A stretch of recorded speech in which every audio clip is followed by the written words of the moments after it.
Welcome, everybody, to this weekly market recap for the week ending January 31st, 2025. I'm Tom Bowley, Chief Market Strategist here at EarningsBeats.com. It's a pleasure to be with all of you again this weekend. Wow, it was a crazy, crazy week. And honestly, I'm getting really nervous about the market. I am generally pretty bullish. I pick my spots when I grow bearish, and I can tell you right now, I'm getting a little bit bearish, a little bit more, maybe cautious is the better word. But there are some signals that are starting to build in the market, and I think we all need to be aware of them. One thing that's bothering me is just a lot of the uncertainty in the way that the volatility index last week was spiking multiple different times, which tells me that the market's nervous. Anytime any kind of bad news comes in, the market seems to be overreacting, and that's not exactly what you want to feel in the market. Normally, you want to, be resilient, confident. You want to see money rotating into areas that suggest that any kind of a pullback will be bought, those types of things. But last weekend, DeepSeek came out, announced a cheaper form of ChatGPT. That absolutely rattled all of the AI stocks, many of them taking drops of up to 25, 30, 35% in just one day. Many of them did battle back. One in particular, Celestica, which is in one of our portfolios, battled its way all the way back to a new all-time high. And on Friday afternoon, because we're getting a little bit more nervous, well, I should say a lot more nervous about the market, we decided we're closing all of our positions, all of our portfolio stock positions, because of the uncertainty in the market right now. We have a huge, huge advantage in the current quarter versus the S&P 500. And honestly, we're not in a position we don't want to be giving it back. So we're going to see what the market's made of. And while we do, we're going to sit on the sidelines. But that was Monday. That was just one of three problems we had last week. Now, you might claim, hey, market was pretty resilient. S&P 500 came right back up near all-time highs despite these three unsettling things that happened this week.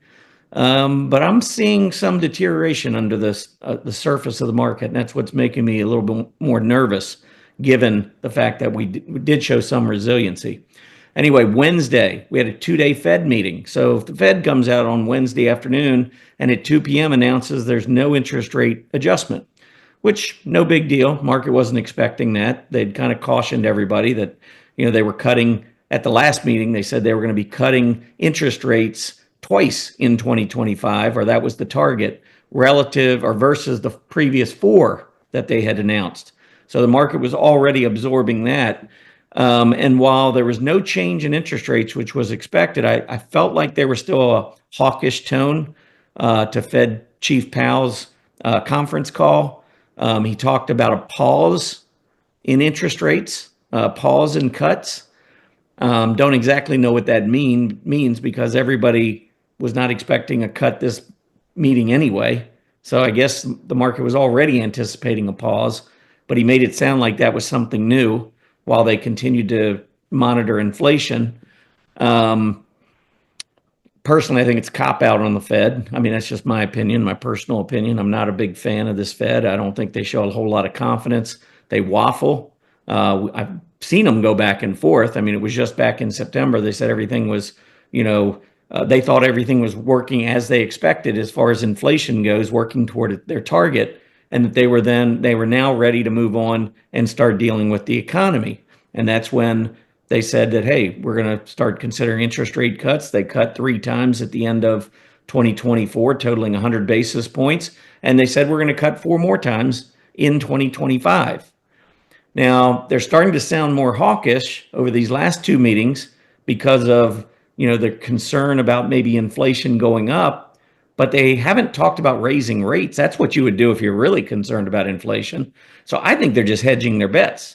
I think they're leaving this possibility they're going to cut rates, but then there's also this possibility inflation is going to surge. So they're just showing absolutely zero conviction.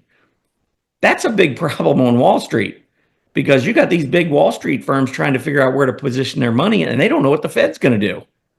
They're a complete variable, like the wild card in all of this. And that's really not what you want to be thinking about when you're thinking about Federal Reserve. You want to be thinking about a confident group that's helping to steer us in one way or the other to help maximize employment and to stabilize prices. I don't think they got control of either one of them, or at least they're sounding like they don't. So anyway, that was number two on Wednesday, both beginning of Monday, and then on Wednesday at 2 o'clock, we saw volatility spike. And then it happened again on Friday at 1 o'clock when President Trump came out and announced that there would be tariffs on Canada, Mexico, and China. Of course, we all knew that that was probably coming, but the announcement was made. The volatility shot up, market sold off. Just not sure what's going on here. I just don't have a good feeling. And, you know, for me, a lot of times the stock market, when it's an uncertain kind of an environment, not quite sure what might happen, many times stocks are sold off first and questions are asked later. And I'm a little nervous about that. We saw a pretty quick sell-off Friday afternoon going into the weekend, and we know what happened on Monday morning this week. I was just concerned about what we might see on Monday morning next week or coming up. I have no idea. But the question is, do we want to take a chance? Personally, at EarningsBeats, and personally for me, the answer is no. I don't want to take a chance. So I want to see what happens, kind of go from there, watch the action and so forth. But anyway, that's all neither here nor there. That's something we're going to have to deal with in the future. Let's see what happened last week. So the Dow Jones Industrial Average was the only one of our major indices to finish higher last week, rising 0.25%. You can see red numbers everywhere else for the other major indices, with transportation taking another big hit, down 1.8%. NASDAQ 100, the more aggressive area of the market, down 1.36%. So a little bit of skewing, a little bit more selling in some of the aggressive areas, which I'll talk about more in just a minute. Moving on, though, we then have the sectors. Let me pull up the sectors for you. Leading the way, communication services. Now, keep in mind, internet stocks love the month of January. Recently, we've had a couple of really decent, solid earnings reports from both Meta Platforms and Netflix, two leaders in internet. Both of those stocks reacted positively. We went up. And so I think some of this goodwill that we're seeing in communication services last week and throughout the month of January probably is embodied a lot in what we're seeing out of Meta Platforms and Netflix, and the fact that January is the best month of the year for the internet group. And so it's going to be February 3rd on Monday. January's gone. We'll see if the internet group can still cling to its bullishness, but it's one of the few areas in the aggressive sectors that's continuing to show some pretty bullish signs. Many of the others are not. So I don't know if internet by itself is going to help carry the market to the upside. So I'm a little nervous, even though communication services led last week, which is a good thing. Still a little bit nervous because of the narrow leadership that we're seeing. Then you go into the second and third group leading last week, second and third sectors. Healthcare, defensive. Consumer staples, defensive. Financials, not necessarily defensive, but certainly more value-oriented than growth. Consumer discretionary still hanging in there, so that's not a bad thing, although they did underperform staples, which we really don't want to see during a week when the market's trying to rebound and go back up to new all-time highs. Again, some of that money rotating over towards staples, a little concern. And then you look at the bottom half, the six sectors that fell last week, and look at what's next to last. First of all, crude oil prices have been dropping, so energy got hit the hardest. But right behind energy is technology. Many of those technology names, I mean, NVDA had a very, very difficult week, rallied some off that early Monday sell-off, but still down probably, I'm guessing, about 20% or so off of its all-time high. So big stock like NVIDIA is still continuing to struggle. That's one of those Mag 7 stocks that's not helping the market right now. And honestly, looking at the chart, I'm not sure it's really poised to do a whole lot of helping maybe in the near term. But you go through different areas, the electrical components, electrical equipment, software, semiconductors especially. Semiconductors just getting absolutely roasted. But those areas are areas that generally lead the market and have very strong representations in both the S&P 500 and in the NASDAQ. And these areas did not look good. They don't look good now, and they certainly didn't need that selling, the big sell-off that we saw back on Monday. So, like I said, some of them bounced back, some not as much, but it's just kind of casting this doubt or this shadow over the market right now. I just see a lot of clouds building on the horizon, and when I start seeing that, I start taking note. I start getting more defensive, more conservative, and yeah, so I personally thought it was time to exit stage left on Friday. We'll see what happens. And sometimes these tops, bottoms, a lot of times it's just panic and boom, you bottom and you come back up. It's like a V bottom a lot of times. Tops are more of a process. And we've seen some of that over the course of the last, couple of months.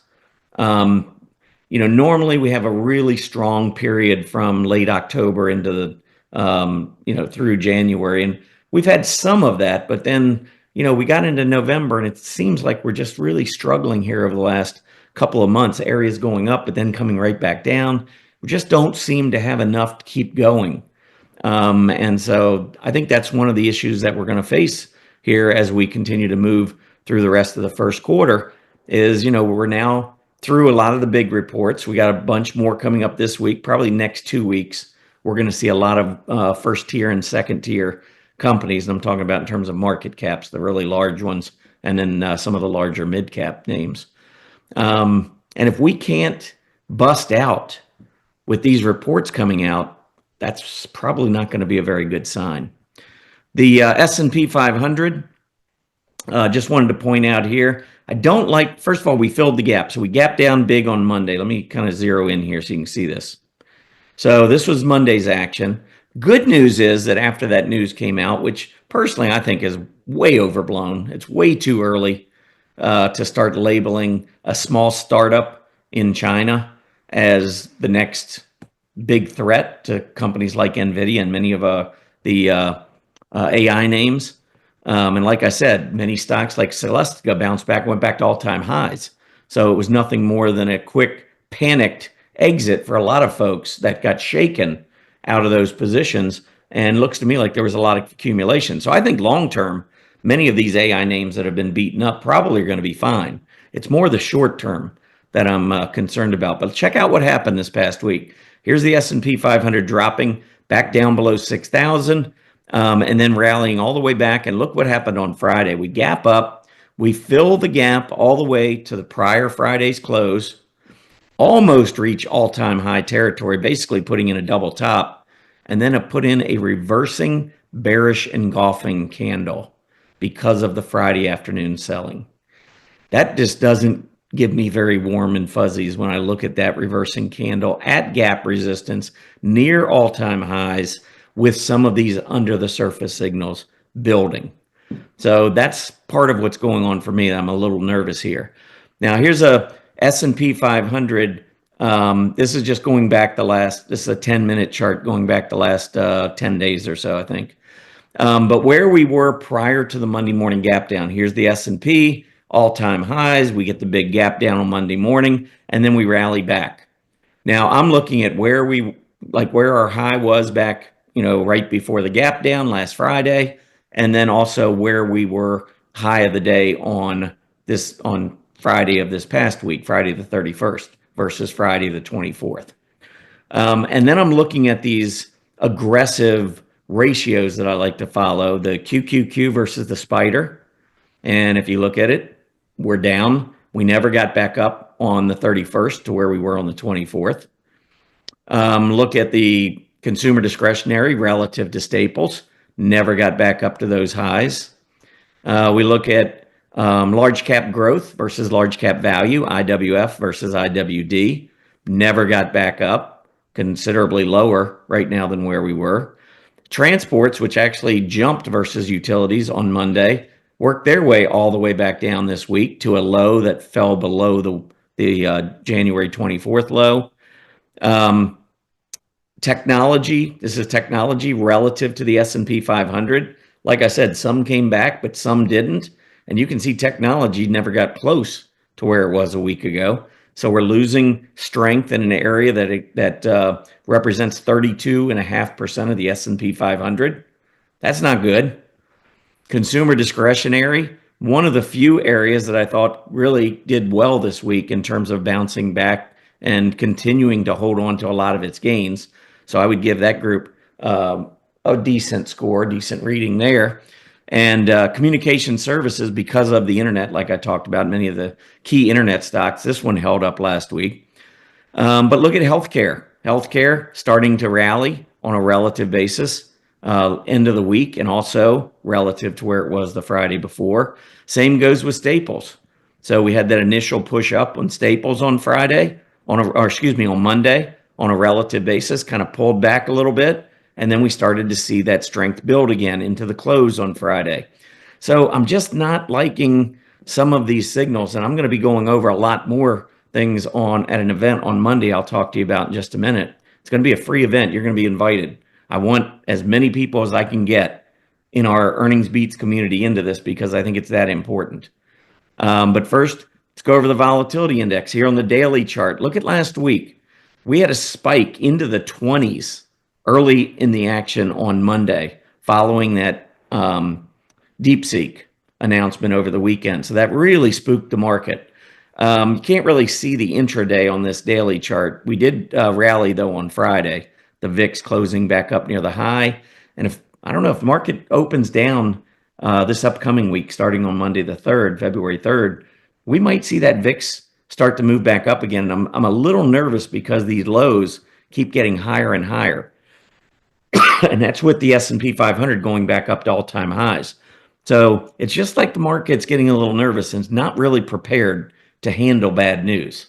So I'm just, like I said, there's just multiple little things that are building that are making me a little nervous. Now, if we look at the VIX on an intraday basis, so this is just the last 5 days, here was that initial move higher on Monday, and then we kind of settled all the way back down into Tuesday's close. And then the nervousness started building up again as we waited for the Fed. Then the Fed came out and announced, and of course, had that big shoot up in the VIX there. We bounced back. Then around 2:30, we had a little bit of a move back up. And then once everything kind of settled down after that, it looked like we were in pretty good shape until around 1 o'clock on Friday with Trump's announcement about the tariffs. And you can see, again, every single time there's just anything that's got negativity involved, the market sells off quickly, volatility escalates quickly, and that makes me nervous. It tells me that the market is very nervous, and it might not take much. I mean, I feel like we're kind of teetering on the edge, just waiting for somebody to push us off. Probably wouldn't take too much to get the market to start selling off impulsively, meaning very quickly, without a whole lot of warning. Just be careful here over the next, I don't know if we topped. I just know that topping can be a process. Maybe we go up a little bit further, but I'm really nervous about what's happening. Anyhow, if you're new to EarningsBeats, go over to EarningsBeats.com. You can take out a 30-day trial to our paid service. You got an area down here where you can sign up for our free newsletter with your name and email address. But I really want to point you to this event that we have coming up on Monday. It is a free event. We do a lot of stuff for our members. We have a lot of separate, membership events, videos, and things like that. But I think that this is important. I want to share it with the entire EarningsBeats community. So that's YouTube. That's all the folks that follow my articles over at Stock Charts, which I just wrote an article this afternoon. If you haven't checked that out, here it is. I mean, I'm being about as clear as I can. I believe we're topping with bearish action ahead. That's my belief. So you can go through and check out that article. By the way, if you're not subscribed over at Stock Charts to my articles, right under this follow this blog, type in your email and submit. It's just a free service that Stock Charts offers. The only thing they use it for is when I publish an article, if you've signed up to my blog, and this is available for all the authors at Stock Charts, not just me. So if you have a favorite author, go in there, make sure, first of all, on the drop-down menu, go to the blog you're interested in. Once you click on that, it'll come up to this page. make sure your name is in here, or excuse me, your email address, submit, and then as soon as I publish an article, it'll be sent to your email. So you don't have to keep coming over to Stock Charts looking for it. It will be sent to you the moment it's published. And sometimes, time is of the essence in the market. I mean, if you wait and you see an article 3 days too late, could cost you a lot of money. But anyway, I want to just point out that this article is there. Make sure you check that out today. But getting back to this event, we've got a lot of different signals that I think are building, telling us that we could be in some trouble here. And I'm going to go over a lot of that on Monday at 5:30. So if you click on this link at our website, it's up for everybody right now. Click on it. It'll take you to this page right here. Simply type in your name, email address, hit register now, and you're good to go. You can, we have a little bit of information that we're sharing here. Some of the things that I'm going to be talking about. One interesting fact that I'll share with you right now is that since 1950, we've had 14 bear markets, 11 cyclical, 3 secular. We've also had 17 corrections, which is 10 to 20% drops since 1950. Of these 17 market corrections, 9 of them, over half of them, have begun in either January or July. Now, we just ended January, so if that's the all-time high and that turns out to be the top, we will have topped once again in January for what could be, in my mind, a possible correction. Now, I'm not thinking cyclical bear market right now. I just don't think it's going to last that long. I'm not going to rule it out.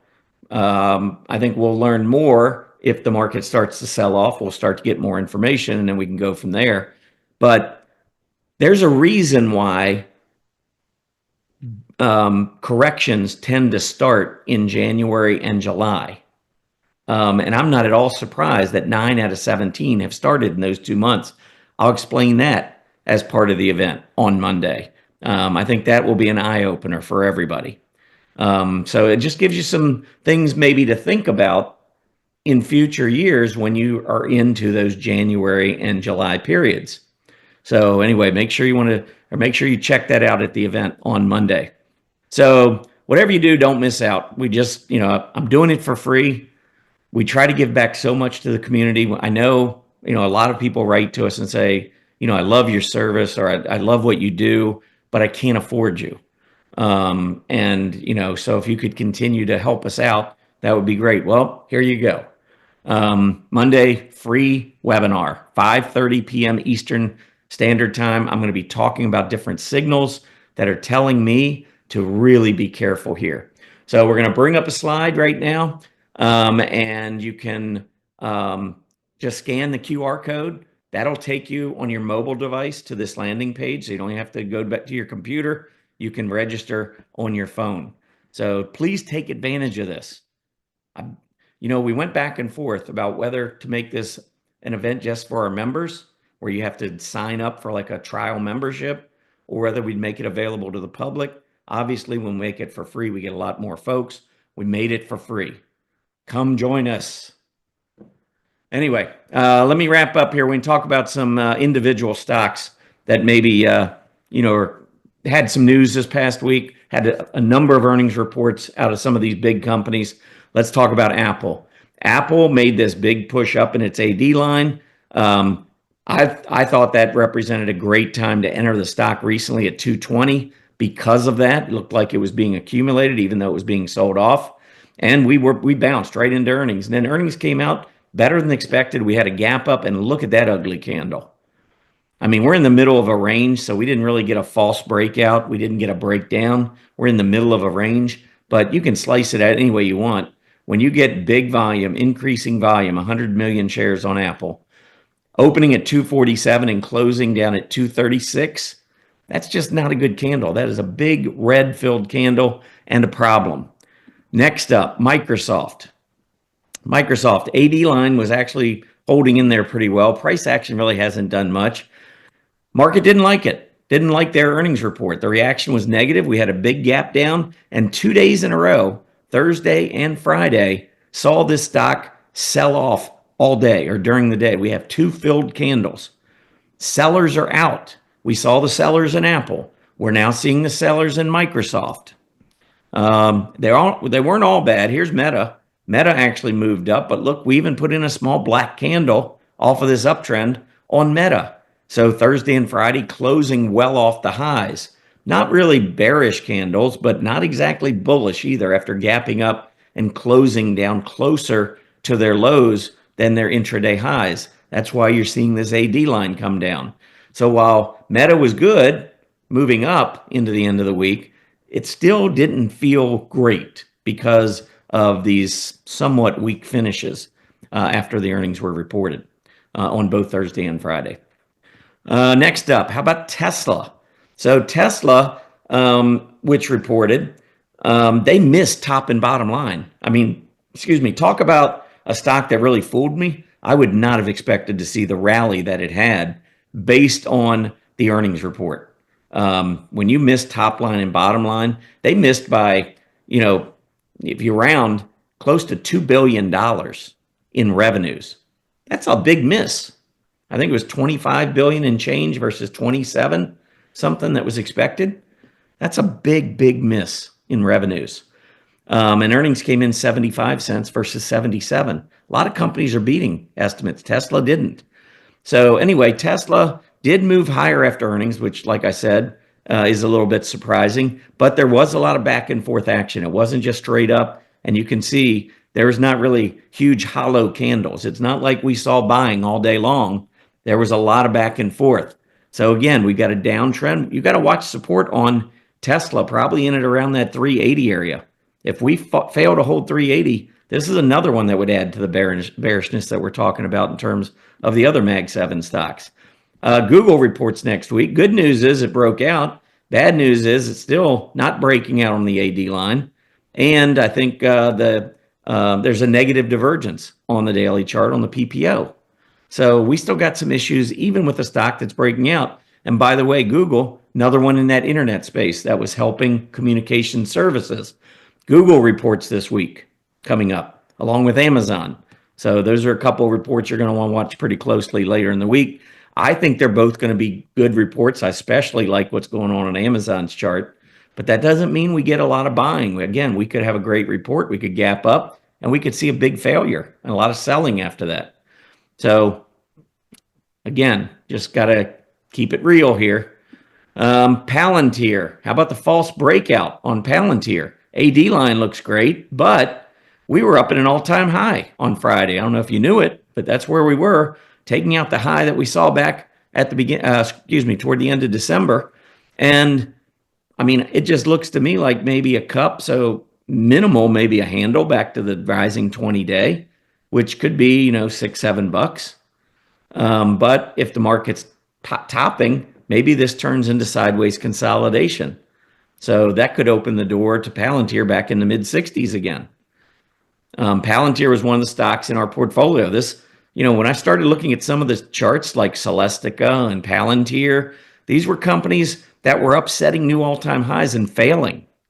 So it wasn't just about the underlying signals. There were some real chart-related question marks that we need to be aware of. So Palantir, a little bit of an issue there. How about Atlassian? Team, TAM. Another software, big earnings report. Great reaction. Big black candle. In other words, a lot of selling from the opening bell. So the good news is it went up 14.92%. So if you owned it going into earnings and didn't pay attention to anything except the final price, you're happy as can be. You're up 15% on Friday. But if you follow candlesticks, you know that that's not exactly the kind of candlestick that you want to see with heavy volume. And look at the volume that came in on Atlassian last week. Over 8 million shares, which puts it in the top handful of days all year in terms of volume. So don't really like the way that one finished. Netflix, look at the black candle there with its earnings. Had a huge gap up near 1,000, came back down to 950, has not been able to break back out again. It's just trading in this range. be careful if it loses 950, this recent range. NVIDIA, last one I have for you. I mean, look at the gap down on Monday. Many of these stocks I talked about, coming back. We saw Celestica come back. We saw VST coming back. We saw Astera Labs, ALAB, rallying back. NVIDIA really didn't rally back much. It had a big move down to 117, came back the next day to 127, which was nice, but we finished at 120. We're back down near the lows where we were on Monday.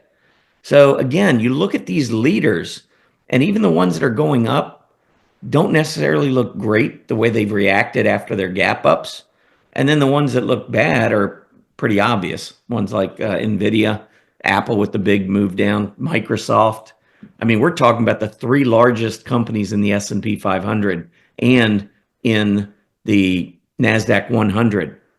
Apple, Microsoft, NVIDIA. They don't get any bigger than those three.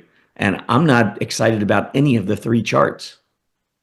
So it's hard to be excited about the S&P 500 when its biggest area, technology, is underperforming, and its three biggest stocks in technology are, I don't know if I'd say Apple's underperforming, but Microsoft's been underperforming, NVIDIA's been underperforming. Not great action here. So anyway, that's it for me. I really appreciate you tuning in. Please understand, underneath the surface of the market, things are starting to get a little I don't know if cautious is probably the best word, although I'm turning more bearish. And again, I'm going to talk a lot more about that at the Monday event. I mean, we had another event scheduled for Monday, and we moved it to the following Monday so that we could have this event as soon as possible, because I think it's that important. So make sure you can join us. Again, you can go over to EarningsBeats.com, click on this. It'll bring up this page. Just name and email address, register, make sure you got your seat saved, and join us on Monday, February 3rd at 5:30 p.m. Have a great weekend, everybody. And I hope I'm wrong. I hope the market keeps going up. But, we got to keep it real here. Have a great weekend. Happy trading.